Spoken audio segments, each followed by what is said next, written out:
القرآن يوحدنا لطريق الخير يوجهنا الله تعالى أنزله ورسول الله معلمنا القرآن يوحدنا لطريق الخير يوجهنا الله تعالى أنزله ورسول الله معلمنا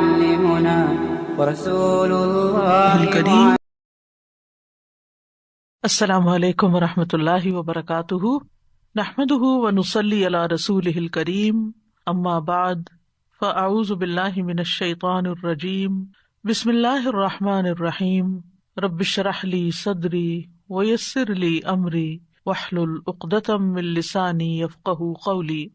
آج ہم انشاءاللہ سورۃ النساء آیت نمبر 115 سے شروع کریں گے۔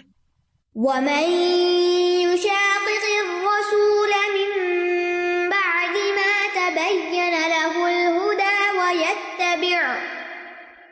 وَيَتَّبِعْ غَيْرَ سَبِيلِ الْمُؤْمِنِينَ نُوَلِّهِ مَا تَوَلَّى وَنُصْلِهِ جَهَنَّمَ وَسَاءَتْ مَصِيرًا۔ اور جو کوئی اس کے بعد کہ ہدایت اس کے لیے واضح ہو گئی رسول کی مخالفت کرے اور مومنوں کے راستے کے علاوہ کسی کے راستے کی پیروی کرے، یعنی کسی اور کے راستے کی پیروی کرے، تو ہم اسے اسی طرف پھیر دیں گے جدھر وہ پھر گیا، اور ہم اسے جہنم میں جلائیں گے، اور وہ کتنی بری لوٹنے کی جگہ ہے۔ وَمَن يُشَاقِقِ الرَّسُولَ، اور جو کوئی رسول کی مخالفت کرے، دشمنی کرے۔ یشاقق کا لفظ جو ہے مشاقہ سے ہے، اور مشاقہ شق سے ہے، کیونکہ شق کا مطلب ہوتا ہے پھٹ جانا، الگ ہونا، یعنی جو کسی شخص سے الگ ہو کر کوئی دوسرا رستہ اختیار کر لے۔ اور عام طور پر ایسا کب ہوتا ہے؟ جب کوئی دشمنی ہوتی ہے یا جب کوئی ڈس ایگریمنٹ ہوتا ہے۔ تو رسول صلی اللہ علیہ وسلم سے الگ رستہ اختیار کرے، آپ کی مخالفت کرے۔ من بعد ما تبین لہ الہدی، اس کے بعد کہ اس کے اوپر ہدایت واضح ہو گئی ہے، یعنی حق واضح ہو چکا ہے، دین اسلام کے صحیح ہونے کے دلائل اس کو مل چکے ہیں۔ وَيَتَّبِعْ غَيْرَ سَبِيلِ الْمُؤْمِنِينَ، اور مومنوں کے راستے کے علاوہ کسی اور راستے کی پیروی کرے۔ اور مومنوں سے مراد یہاں صحابہ کرام ہیں، کیونکہ رسول صلی اللہ علیہ وسلم کے مقابلے میں آپ کے ساتھی مومن ہیں جو آپ پر ایمان لائے۔ تو پھر ہم کیا کریں گے؟ نولیہ ما تولی، وہ جدھر جاتا ہے اس کو جانے دیں گے، یعنی اس کو دنیا میں پھر ڈھیل دے دیں گے، بھٹکنے کے لیے چھوڑ دیں گے۔ لیکن اس کا پھر انجام کیا ہوگا؟ وَنُصْلِهِ جَهَنَّمَ، ہم اس کو جہنم میں جھونکیں گے۔ وَسَاءَتْ مَصِيرًا، اور وہ بہت بری لوٹ کے جانے کی جگہ ہے۔ تو اس آیت میں ایک تو یہ پتہ چلتا ہے کہ رسول اللہ صلی اللہ علیہ وسلم کے طریقے کی مخالفت نہیں کرنی چاہیے، آپ کی شریعت کے خلاف نہیں چلنا چاہیے۔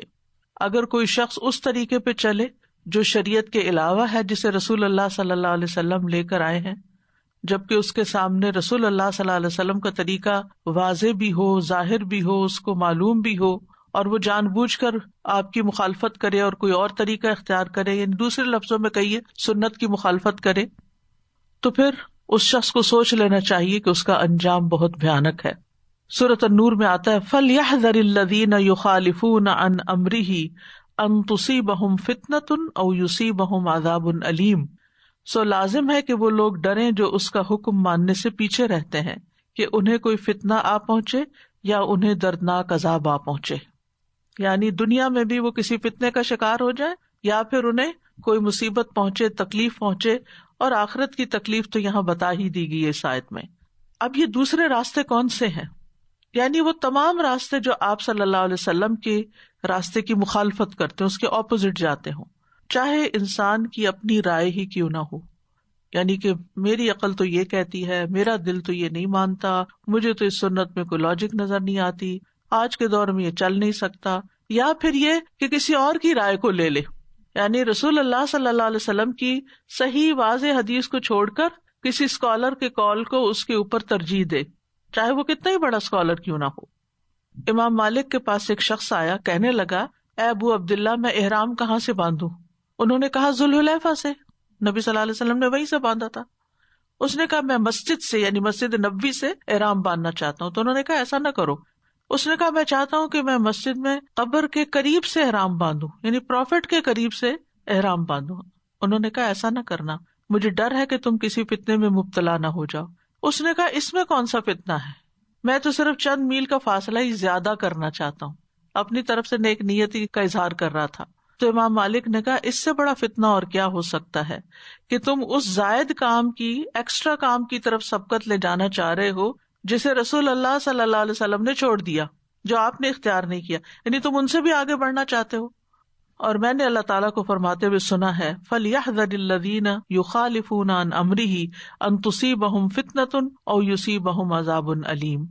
صحابہ کرام جو تھے وہ نبی صلی اللہ علیہ وسلم کے حکم پر رک جایا کرتے تھے، اس سے آگے نہیں بڑھتے تھے، اپنی مرضی نہیں چلاتے تھے، اپنی خواہش سے یا اپنی پسند سے اس چیز کو بائی پاس نہیں کرتے تھے. اسی طرح سلف صالحین بھی نبی صلی اللہ علیہ وسلم کی بات کے آگے کسی اور کی بات قبول نہیں کرتے تھے. قتادہ کہتے ہیں ابن سیرین نے ایک شخص کے سامنے نبی صلی اللہ علیہ وسلم کی کوئی حدیث بیان کی تو وہ کہنے لگا کہ فلاں شخص نے یہ اور یہ بات کہی ہے. تو ابن سیرین نے کہا میں تمہیں نبی صلی اللہ علیہ وسلم کی حدیث سنا رہا ہوں اور تم یہ کہہ رہے ہو کہ فلاں شخص نے یہ بات کہی ہے، آئندہ میں تمہارے ساتھ بات نہیں کروں گا. یعنی وہ اتنی زیادہ غیرت کا مظاہرہ کیا کرتے تھے کہ نبی صلی اللہ علیہ وسلم کی بات کے آگے تم اپنی بات کہاں سے لا رہے ہو.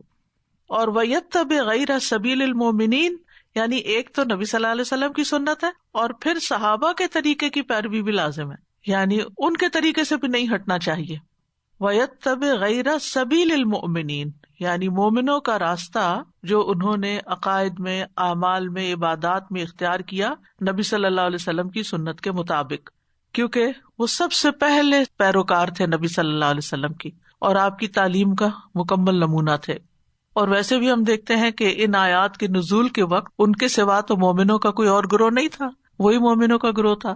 تو اس طرح رسول اللہ صلی اللہ علیہ وسلم کی مخالفت ہو یا مومنین کے راستے کی مخالفت ہو، یہ دونوں ہی منع ہے.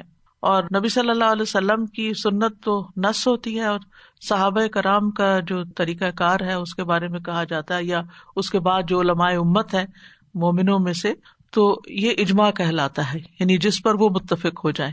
اور اسی آیت سے امام شافعی نے اجماع کی حجیت ثابت کی ہے.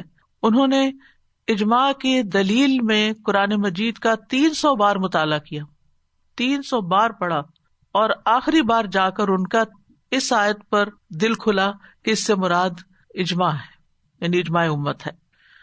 اور ویسے بھی ہمیں قرآن مجید میں صحابہ کرام کی اتباع کرنے کا حکم دیا گیا ہے، بلکہ ان کی فضیلت بتائی گئی ہے کہ جو ان کی اتباع کریں. والسابقون الاولون من المہاجرین والانصار والذین اتبعوہم بإحسان رضی اللہ عنہم ورضوا عنہ. وہ مہاجر اور انصار جنہوں نے سب سے پہلے ایمان لانے میں سبقت کی، وہ تو وہی سبیل المومنین ان کا راستہ، اور وہ لوگ جنہوں نے احسن طریقے پر ان کی اتباع کی وہ ہم لوگ ہیں، یعنی کہ جو ان کے بعد کی نسلوں میں آئے اور ہر معاملے میں دیکھتے ہیں کہ قرآن کیا کہتا ہے، سنت کیا کہتی ہے، اور صحابہ کیا کرتے تھے، انہوں نے اس طرح کے مسائل میں کون سی راہ اختیار کی. اللہ ان سب سے راضی ہوا اور وہ اللہ سے راضی ہو گئے. یعنی اگر ہم چاہتے ہیں کہ قیامت کے دن ہم نبی صلی اللہ علیہ وسلم کے ساتھ اٹھیں اور صحابہ کے ساتھ اٹھیں، ان کے گروہ کے ساتھ ہوں، تو پھر دنیا میں انہی کے طریقوں کی پیروی کرنی ہوگی. انبیاء کے بعد سب سے بڑا مقام جو ہے وہ صحابہ کا ہے. عبداللہ بن مسعود کہتے ہیں بے شک اللہ نے اپنے بندوں کے دلوں پہ نظر فرمائی تو محمد صلی اللہ علیہ وسلم کے دل کو بندوں کے دلوں میں سب سے بہتر پایا، بس اس لیے اللہ نے ان کو اپنے لیے منتخب فرما لیا اور انہیں اپنی پیغمبری کا شرف عطا کر کے مبعوث فرما دیا. پھر محمد صلی اللہ علیہ وسلم کے دل کے بعد اپنے بندوں کے دلوں پہ نظر ڈالی تو نبی صلی اللہ علیہ وسلم کے صحابہ کے دلوں کو سب سے بہترین دل پایا.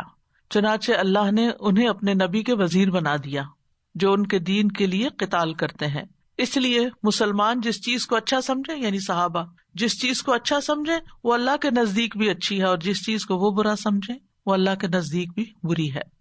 اسی طرح مسند احمد کی روایت ہے، نبی صلی اللہ علیہ وسلم نے فرمایا تم میں سے جو شخص زندہ رہے گا تو وہ عنقریب بہت سے اختلافات دیکھے گا، لہٰذا میری سنت اور ہدایت یافتہ خلفائے راشدین کی جو سنت، یعنی نبی صلی اللہ علیہ وسلم کے بعد خلفائے راشدین جن کا دور تقریباً 30 سال تک تھا، جو سنت جانتے ہو اس کو اپنے لیے لازم پکڑو، اور امیر کی اطاعت اپنے اوپر لازم کر لو، خواہ حبشی غلام ہی کیوں نہ ہو۔ ان باتوں کو ڈاڑوں سے مضبوطی سے پکڑو، یعنی سیدھے راستے پہ رہنا تو یہ طریقہ اختیار کرو۔ نبی صلی اللہ علیہ وسلم نے نجات یافتہ گروہ اس کو قرار دیا کہ جس پر آپ اور آپ کے صحابہ ہیں، سنن ترمذی کی روایت کے مطابق۔ اور اگر کوئی اس راستے کو چھوڑتا ہے تو پھر ہم کیا کرتے ہیں؟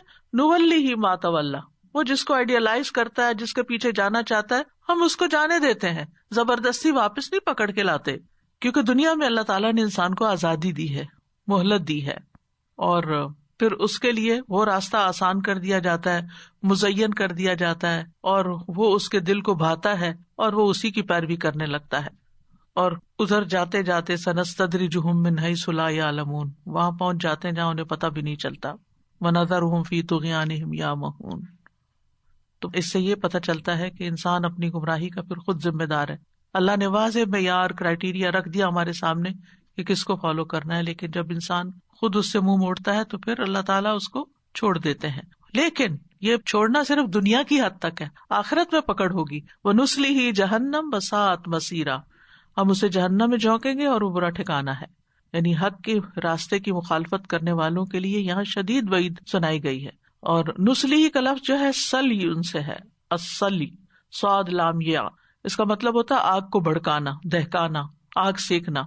صلا بالنار کا مطلب ہوتا ہے کسی چیز کو آگ کے ساتھ جلانا، یعنی آخرت میں اس کو جہنم میں بھون دیا جائے گا۔ وساءت مسیرا، اس سے برا ٹھکانا کوئی نہیں، اس سے بدترین جگہ کوئی نہیں۔ ان اللہ لا یغفر ان یشرک به وَيَغْفِرُ مَا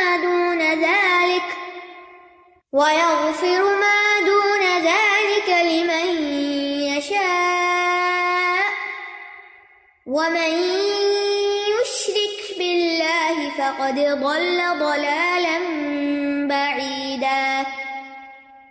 بے شک اللہ نہیں بخشے گا کہ اس کے ساتھ کسی کو شریک ٹھہرایا جائے، اور جو اس کے علاوہ ہوگا وہ بخش دے گا جس کے لیے وہ چاہے گا، اور جو کوئی اللہ کے ساتھ شریک ٹھہرائے تو یقیناً وہ گمراہی میں بہت دور بھٹک گیا۔ قرآن مجید کی آیت ان آیات میں سے ایک ہے جو انسان کو پر امید کر دیتی ہیں۔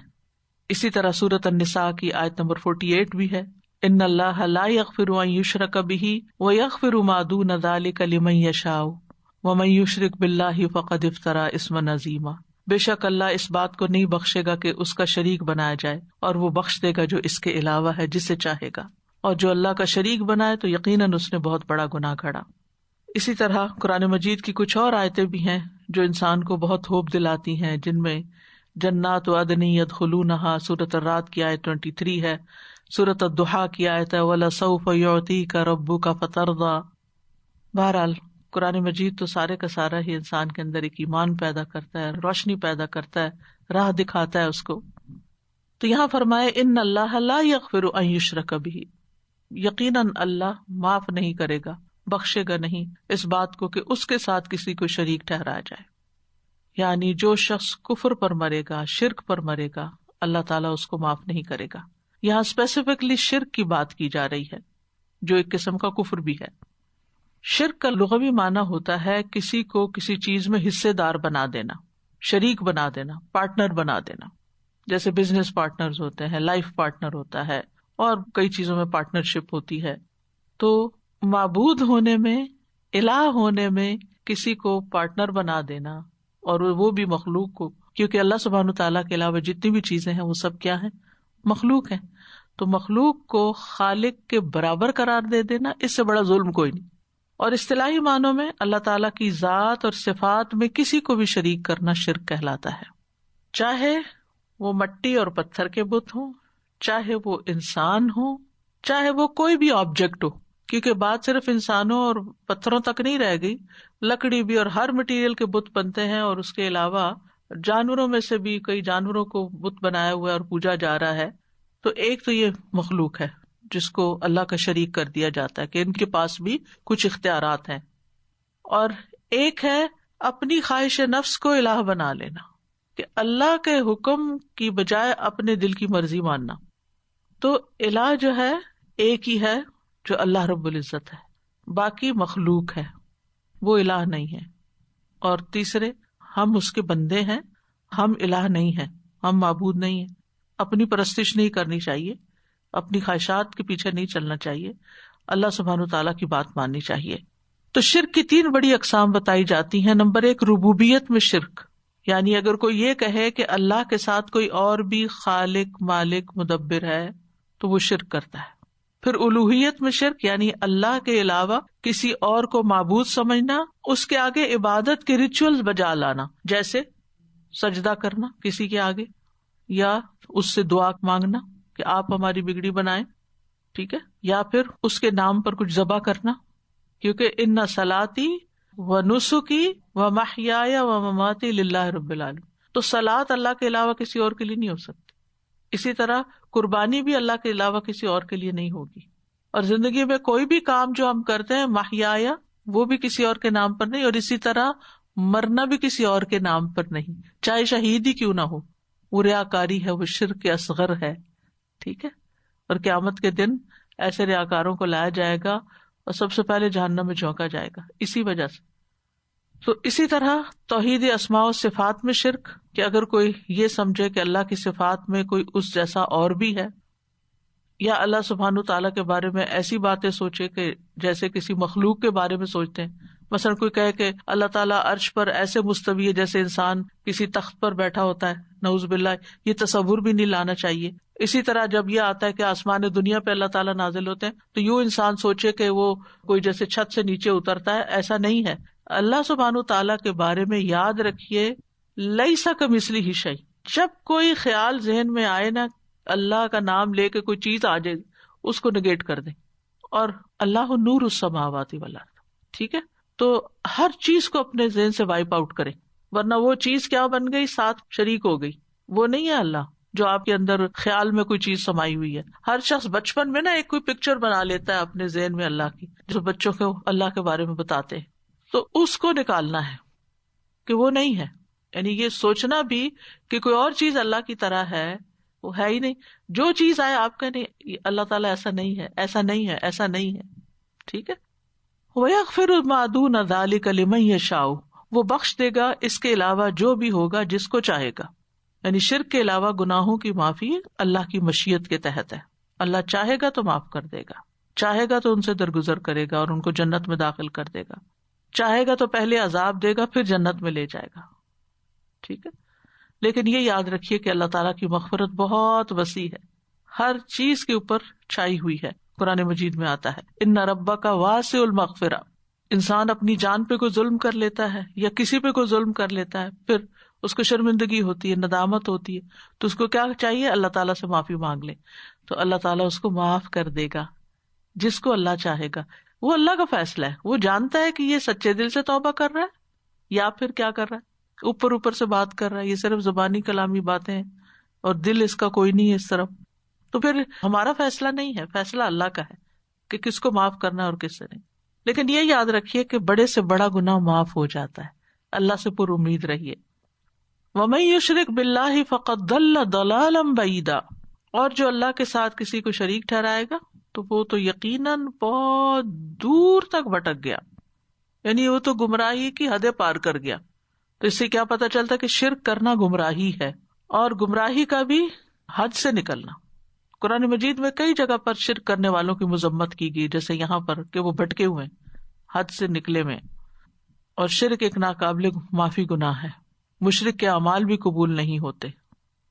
پھر اسی طرح شرک کا کوئی کفارہ بھی نہیں ہے، اور جان بچانے کی خاطر بھی شرک نہیں کرنا چاہیے. ابو درداء کہتے ہیں مجھے میرے خلیل صلی اللہ علیہ وسلم نے وصیت فرمائی کہ تم اللہ کے ساتھ کسی بھی چیز کو شریک نہ ٹھہرانا، اگرچہ تمہارے ٹکڑے کر دیے جائیں یا یہ کہ تمہیں جلا دیا جائے، شرک نہ کرنا.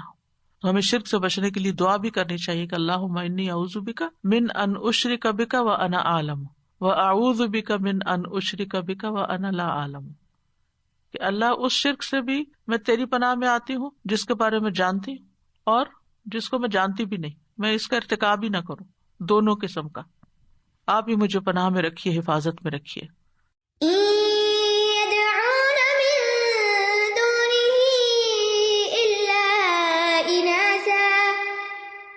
وَإِن يَدْعُونَ إِلَّا شَيْطَانًا نہیں وہ پکارتے اس کے سوا مگر دیویوں کو، اور نہیں وہ پکارتے مگر سرکش شیطان کو۔ اب شرک کی قسم بتائی جا رہی ہے جو اہل عرب کے ہاں تھی۔ اہل مکہ کیا کرتے تھے، وہ کیسا شرک کرتے تھے؟ ان یدونا، نہیں وہ پکارتے، ان کے بعد اگر اللہ آئے نا تو ان کا معنی نہیں ہو جاتا ہے۔ نہیں وہ پکارتے من دون ہی، اس کے سوا، کس کے سوا؟ اللہ کے سوا، الا اناثا، مگر عورتوں کو۔ اناث انسا کی جمع ہے نا، یعنی دیویاں مراد ہیں یہاں ان کے جو بت تھے۔ وَإِن يَدْعُونَ إِلَّا شَيْطَانًا مَرِيدًا، اور وہ سرکش شیطان کو بھی پکارتے، یعنی انہوں نے ایک طرف بتوں کو، دیویوں کو اللہ کا شریک ٹھہرایا ہوا، بنایا ہوا، اور دوسری طرف شیطان کو بھی، رائٹ؟ یہ مختصر معنی ہے اس کا۔ اور یدونا کا لفظ جو ہے، دعا جو ہے وہ عبادت کے معنوں میں ہے، ٹھیک ہے؟ یہاں دعا عبادت کے معنوں میں، یعنی وہ شیطان کی عبادت کرتے ہیں، دیویوں کی عبادت کرتے ہیں۔ اور عبادت کا معنی اطاعت ہے، یہاں شیطان کے لیے جب آتا ہے تو اطاعت آتی ہے، جیسے آتا ہے نا الم احد الیکم یا بنی آدم اللہ تعبدوا الشیطان، کیا اے اولاد آدم میں نے تمہیں تاکید نہ کی تھی کہ تم شیطان کی عبادت نہ کرنا۔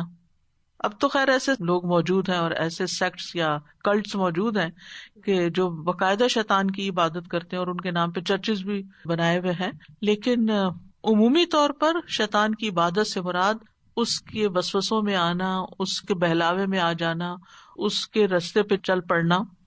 تو ان یدون الا اناثا، تو اناث یہاں مشرکوں کی وہ دیویاں ہیں جن کی خاص طور پر وہ بہت پوجا کرتے تھے۔ تو بتوں کو اناث کہا گیا یہاں، ٹھیک ہے؟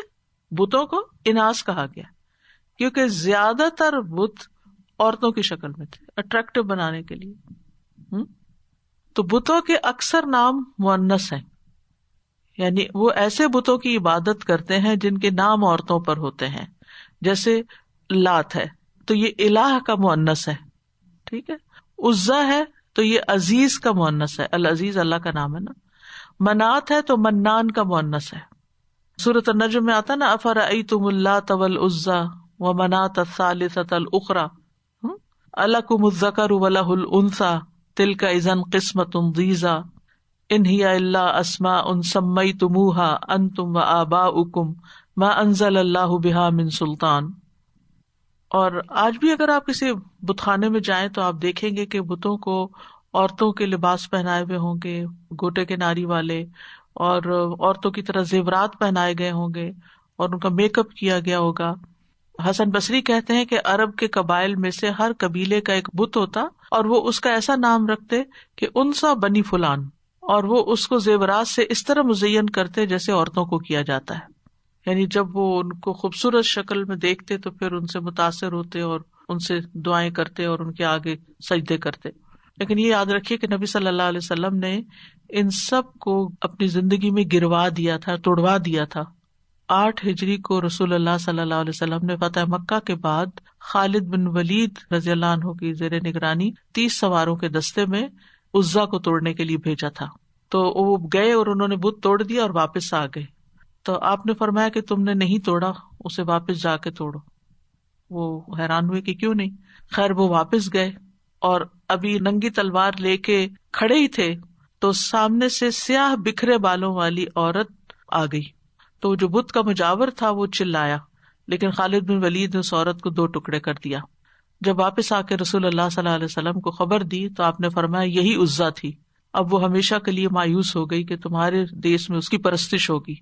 وہ مقام نخلا میں تھی اور قریش اور تمام بنی کنانہ کے لیے ان بتوں میں سب سے بڑی تھی، اور بیسیکلی وہاں وہ شیطانی تھی یا جنی تھی جو وہاں مسلط تھی، ٹھیک ہے۔ اسی طرح لات کا جب خاتمہ ہوا، مغیرہ بن شعبہ کو بھیجا گیا تو وہاں بھی یہی صورتحال پیش آئی۔ وہاں بھی جب اس کی بنیادیں کھودی گئی تو وہاں سے بھی اسی طرح کی عورت نکلی اور اس کو ختم کیا گیا، فیمیل جن۔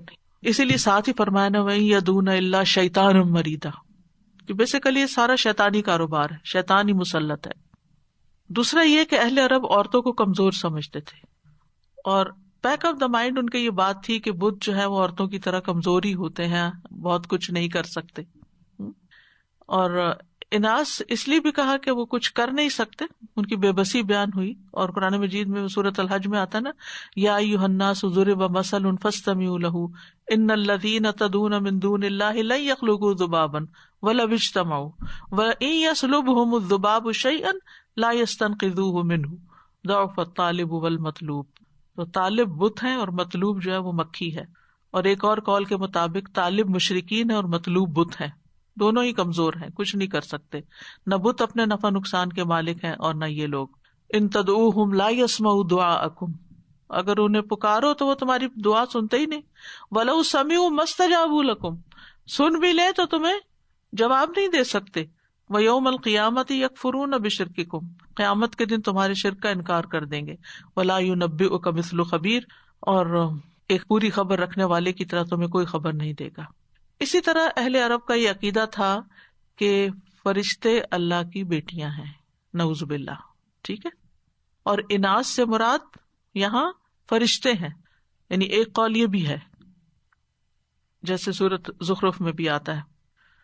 تو مشرکین کہتے تھے کہ فرشتے اللہ کی بیٹیاں ہیں اور ہم ان کی اس لیے عبادت کرتے ہیں تاکہ یہ ہمیں اللہ کے قریب کر دیں. جیسے ہمارے ہاں آپ دیکھیے کہ لوگوں کا یہ عقیدہ ہے کہ ہم بزرگوں کی قبروں پہ اس لیے جاتے ہیں کہ وہ ہماری دعائیں آگے پہنچائیں گے، وہ واسطہ بنے گے، وسیلہ بنے گے، ہمیں اللہ کے قریب کریں گے. تو انہوں نے فرشتوں کو اپنا رب بنا لیا اور لڑکیوں جیسی ان کی تصویریں بنا لی، پھر انہیں زیور پہناتے، پھر وہ اپنے آپ کو مطمئن کرتے. ابن کثیر کہتے ہیں کہ انہیں زیور پہناتے اور کہتے کہ یہ اللہ کی ان بیٹیوں یعنی فرشتوں کے ساتھ مشابہت رکھتی ہیں جن کی ہم پوجا کرتے. کیا انہوں نے پیدائش دیکھی تھی ان کی کہ وہ فرشتے کیسے ہیں جن کی شباہت میں انہوں نے یہ تصویریں بنائی ہوئی ہیں؟ اور فرشتے جو ہیں وہ قیامت کے دن اپنی عبادت سے پورا انکار کر دیں گے. وَيَوْمَ يَحْشُرُهُمْ جَمِيعًا ثُمَّ يَقُولُ لِلْمَلَائِكَةِ أَهَٰؤُلَاءِ إِيَّاكُمْ كَانُوا يَعْبُدُونَ، جس دن اللہ تعالیٰ سب کو جمع کرے گا، پھر فرشتوں سے کہے گا کیا یہ لوگ تمہاری ہی عبادت کیا کرتے تھے؟ وہ کہیں گے تو پاک ہے، تو ہمارا دوست ہے، نہ کہ وہ، بلکہ وہ جنوں کی عبادت کرتے تھے، ان کے اکثر انہی پر ایمان رکھتے تھے. اسی طرح ایک اور معنی اناس کا یہ بھی کیا گیا ہے. حسن بصری کہتے ہیں کہ اناس سے مراد ہر وہ چیز ہے جس میں روح نہ ہو، خشک لکڑی، بے جان پتھر.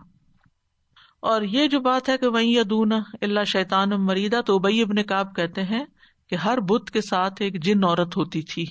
یہ ابن کثیر نے لکھا ہے کہ ہر بت کے ساتھ ایک جن عورت ہوتی تھی.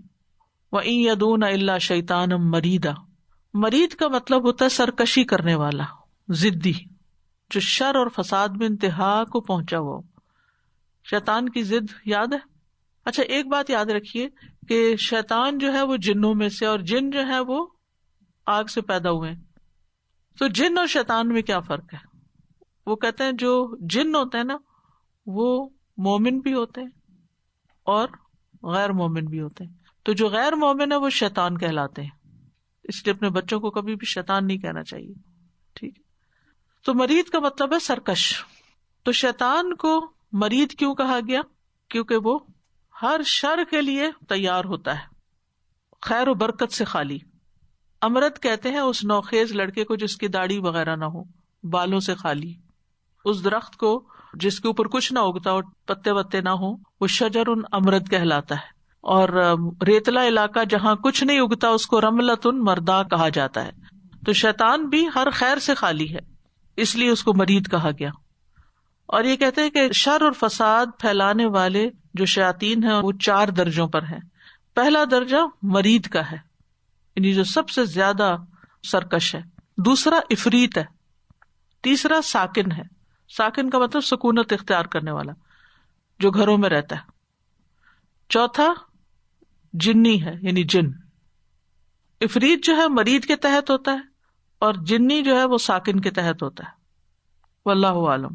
یہ لوگوں کی بنائی ہوئی تقسیم ہے علماء کی. تو شیطان کیا کرتا ہے؟ انسان کے لیے غیر اللہ کی عبادت کو مزین کر دیتا ہے، خوبصورت بنا دیتا ہے، لہذا لوگ اس طرف چل پڑتے ہیں. انسان جو ہے وہ جنوں کی عبادت کرتے ہیں، جس کا تذکرہ سورۃ الجن میں بھی ہوتا ہے. یعنی بعض انسان وہ کہتے ہیں نا کہ انہوں نے ہماری سرکشی کو اور بڑھا دیا. وَأَنَّهُ كَانَ رِجَالٌ مِّنَ الْإِنسِ يَعُوذُونَ بِرِجَالٍ مِّنَ الْجِنِّ فَزَادُوهُمْ رَهَقًا. ابن زید کہتے ہیں اسلام سے پہلے زمانے جاہلیت میں جب کوئی آدمی کسی جنگل یا وادی میں پڑاؤ ڈالتا تو کہتا میں اس وادی کے جنوں کے سردار کی پناہ میں آتا ہوں، یعنی ان سے ڈرتے تھے اور ان سے مدد مانگتے اور ان کے آگے پوجا پاٹ کرتے، تو اس سے شیطانوں کی سرکشی اور زیادہ بڑھ گئی۔ تو شیطان کی عبادت میں باقاعدہ عبادت بھی شامل ہے، دعائیں کرنا بھی شامل ہے، اور ان کی اطاعت وغیرہ کرنا۔